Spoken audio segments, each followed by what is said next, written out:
मैं Napoleon Hill हूँ। यदि आप मुझे ये 10 मिनट पूरे होश और बिना किसी भटकाव के दे सकते हैं तो मैं वादा करता हूँ कि मैं आपके दिमाग के उस जंग लगे ताले को खोल दूंगा जिसे आपने सालों से बंद रखा है। आज आईने में खुद से आंखें मिलाइए। क्या आपको वहाँ एक विजेता दिख रहा है या फिर एक ऐसा इंसान जिसने बहानेबाजी की चादर ओढ़कर अपने सपनों की लाश को दफना दिया है?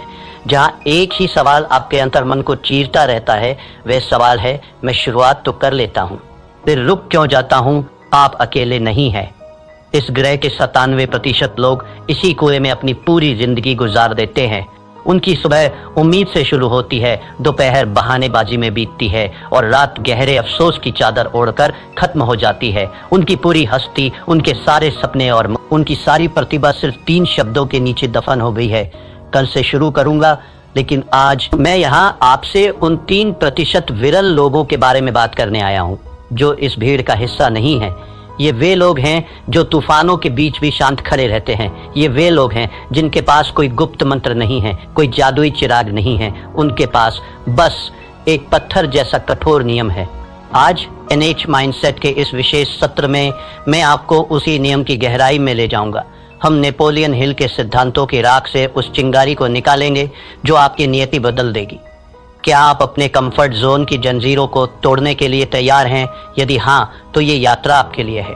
आइए पहले उस राक्षस को समझें जिसने आपके सपनों को बंधक बना रखा है। समस्या ये नहीं है कि आप में टैलेंट की कमी है, समस्या ये है कि आप खोखला जोश के नशे के आदी हो गए हैं। जब आप कोई नया विचार सुनते हैं, कोई मोटिवेशनल वीडियो देखते हैं, तो आपके दिमाग में डोपामाइन की एक लहर दौड़ती है।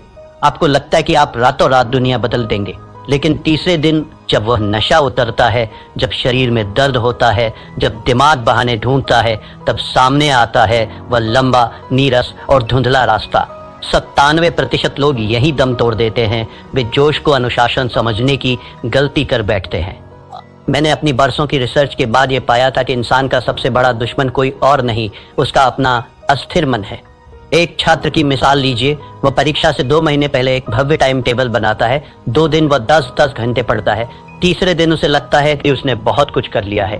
चौथे दिन एक छोटा सा भटकाव आता है और 5वें दिन वह वापस उसी भीड़ का हिस्सा बन जाता है जहां केवल औसत दर्जे की जिंदगी है। यह निरंतरता की कमी सिर्फ एक बुरी आदत नहीं है, यह आपकी आत्मा का धीरे धीरे होने वाला कत्ल है। हर बार जब आप खुद से किया हुआ वादा तोड़ते हैं, आप अपने आत्मविश्वास की एक ईंट गिरा देते हैं। एक समय ऐसा आता है जब आप खुद पर विश्वास करना ही बंद कर देते हैं। अब जरा अपनी नजर घुमाइए और उन 3% लोगों को देखिए। क्या वे हमसे अलग मिट्टी के बने हैं? क्या एलन मस्क या बिल गेट्स के पास 24 घंटे से ज्यादा का समय है? बिल्कुल नहीं। उनके पास बस एक चीज है, बोरियत को गले लगाने की ताकत। सफल लोग वह काम करने की अद्भुत क्षमता रखते हैं जो बाकी दुनिया को बोरिंग लगता है। थिंक एंड ग्रो रिच में परसिस्टेंस को सफलता का सबसे महत्वपूर्ण स्तंभ बताया गया है। हिल कहते थे कि इच्छा वह बीज है, लेकिन परसिस्टेंस वो पानी है जिसके बिना वह बीज कभी विशाल वृक्ष नहीं बन सकता। ये 3% लोग जानते हैं कि प्रेरणा एक धोखा है। वे प्रेरणा का इंतजार नहीं करते, वे अपनी प्रणाली सिस्टम पर भरोसा करते हैं। जब उनका मन कहता है कि आज रहने देते हैं, तो उनकी अंतरात्मा गरज कर जवाब देती है, यही तो वो क्षण है जहां मैं भीड़ को पीछे छोड़ूंगा। नेपोलियन हिल ने हमें जो विरासत दी है उसे मैंने 7 महासूत्रों में संकलित किया है। इन्हें ध्यान से सुनिए क्योंकि ये आपके जीवन के मंदिर की नींव बनेंगे। पहला सूत्र, निश्चित मुख्य उद्देश्य। आपके भटकने का सबसे बड़ा कारण यह है कि आपको पता ही नहीं कि आपकी मंजिल कहाँ है। मुझे अमीर बनना है, ये कोई लक्ष्य नहीं है, ये एक खोखली इच्छा है।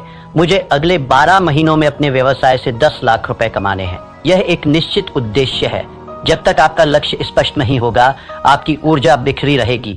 अपनी डायरी उठाइए और अभी लिखिए आप वास्तव में क्या चाहते हैं। दूसरा सूत्र, सुव्यवस्थित योजना। सिर्फ ख्याली पुलाव पकाने से महल नहीं बनते। आपको उन पत्थरों को उठाने का एक सटीक नक्शा चाहिए। अपने बड़े लक्ष्य को इतने छोटे छोटे टुकड़ों में बांट दीजिए कि उसे पूरा ना करना असंभव हो जाए। अगर आपको एक लेखक बनना है तो पूरी किताब के बारे में मत सोचिए, सिर्फ रोज के 200 शब्द लिखने का लक्ष्य रखिए। तीसरा सूत्र, परसिस्टेंस। दृढ़ता चरित्र का वह हिस्सा है जैसे लोहे के लिए कार्बन। इसके बिना आप एक कमजोर धातु की तरह हैं जो दबाव पड़ते ही टूट जाएगी। जब असफलता आपके दरवाजे पर दस्तक दे तो उसे हार मत समझिए, उसे एक कठिन गुरु मानिए जो आपको अगले स्तर के लिए तैयार कर रहा है। चौथा सूत्र, the mastermind group Napoleon Hill का मानना था कि जब दो या दो से अधिक दिमाग एक साझा उद्देश्य के लिए मिलते हैं तो एक तीसरी अदृश्य शक्ति जन्म लेती है। अकेले चलना महानता की निशानी नहीं है। ऐसे लोगों के साथ जुड़िए जो आपसे बेहतर हों, जो आपको ऊपर खींच सके। पांचवा सूत्र, सबकॉन्शियस माइंड की शक्ति। आपका दिमाग एक उपजाऊ जमीन की तरह है। यदि आप इसमें सफलता और निरंतरता के बीज नहीं बोएंगे तो जंगली घास अपने आप उगाएगी। रोज सोने से पहले अपने लक्ष्य को दोहराइए, उसे महसूस कीजिए जैसे वह सच हो चुका हो।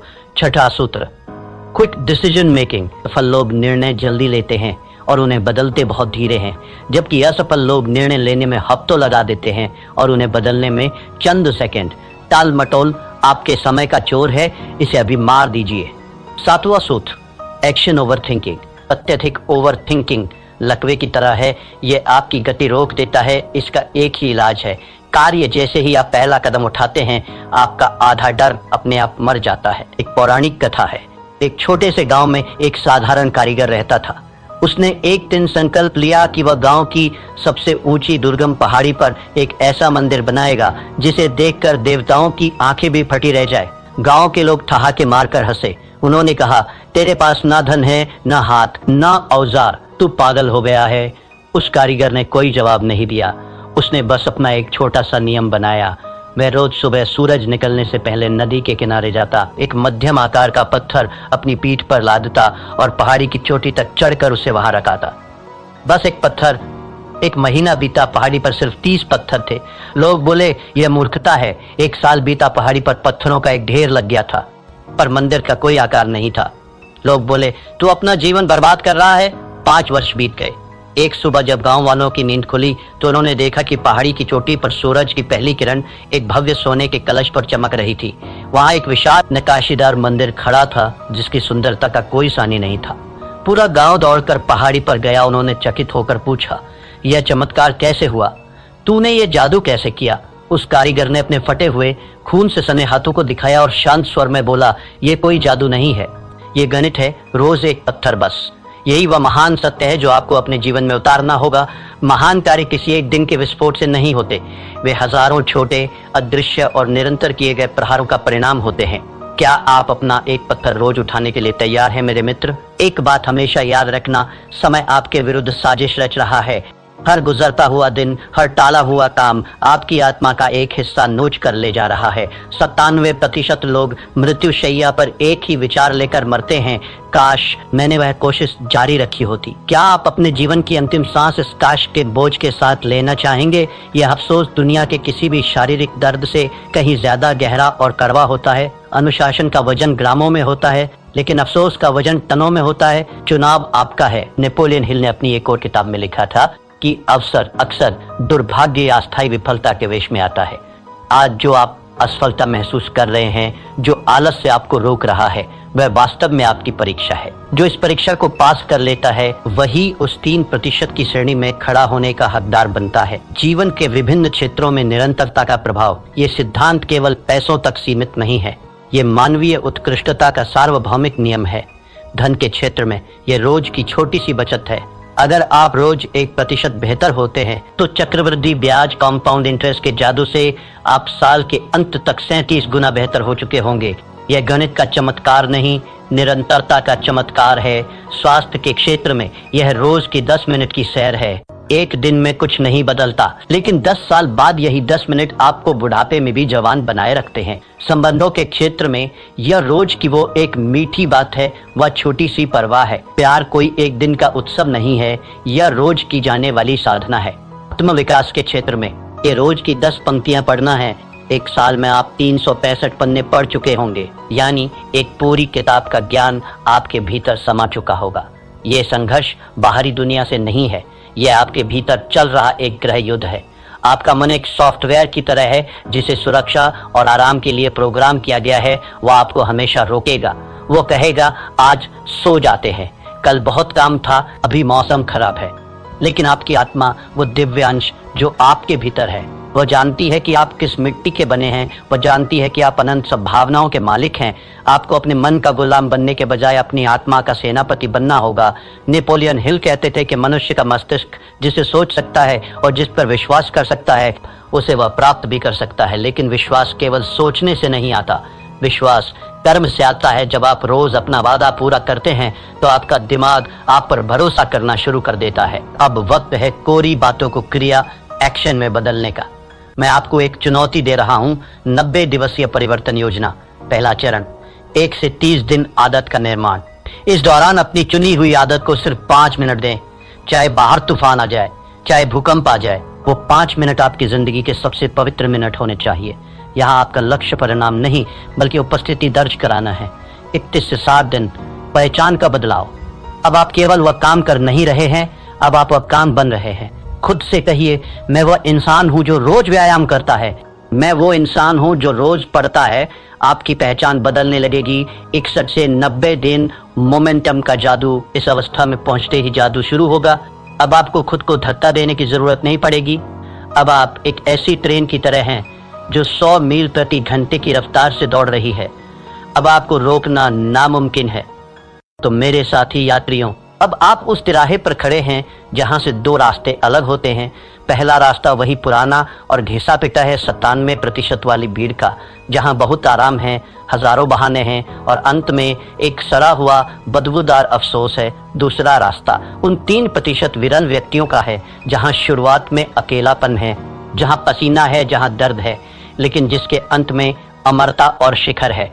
आपका दिमाग अभी भी आपके कान में फुसफुसा रहा होगा, कल से देख लेंगे भाई, आज रहने दे।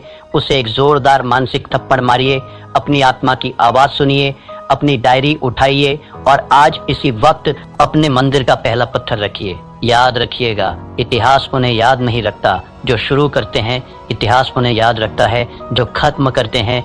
आज का यह दिन फिर कभी वापस नहीं आएगा। यह सूरज कल फिर उगेगा, लेकिन क्या आप वही पुराने इंसान होंगे या एक नया व्यक्तित्व? अगर आप उस 3% के क्लब में शामिल होने का अटूट फैसला कर चुके हैं तो कमेंट सेक्शन में अपनी आज की तारीख लिखिए और पूरे गर्व के साथ टाइप कीजिए, आई एम रेडी। ये आपका खुद से किया हुआ पहला सार्वजनिक वादा होगा। उठिए, अपने भविष्य की नींव रखिए और याद रखिए, यहाँ हम सिर्फ बातें नहीं करते, हम मानसिकता बदलते हैं। मेरे पास जो 10 मिनट आपने गिरवी रखे थे उनका समय अब पूरा हो रहा है। मैंने आपको वह चाबी सौंप दी है जिसे ढूंढने में लोगों की पूरी जिंदगी बीत जाती है, लेकिन याद रखना, चाबी सिर्फ रास्ता दिखाती है, दरवाजा आपको अपने कंधों से तोड़ना होगा। अगर आपकी रगों में अब भी वो खोखला जोश नहीं बल्कि सफल होने की एक ज्वलंत इच्छा दौड़ रही है तो इस चैनल को अभी सब्सक्राइब कीजिए, क्योंकि NH माइंडसेट कोई मनोरंजन का चैनल नहीं है। यह उन 3% लोगों का गुप्त किला है जो अपनी किस्मत खुद लिखना जानते हैं। खड़े हो जाइए और अपना पहला पत्थर उठाइए। समय बीत रहा है। धन्यवाद।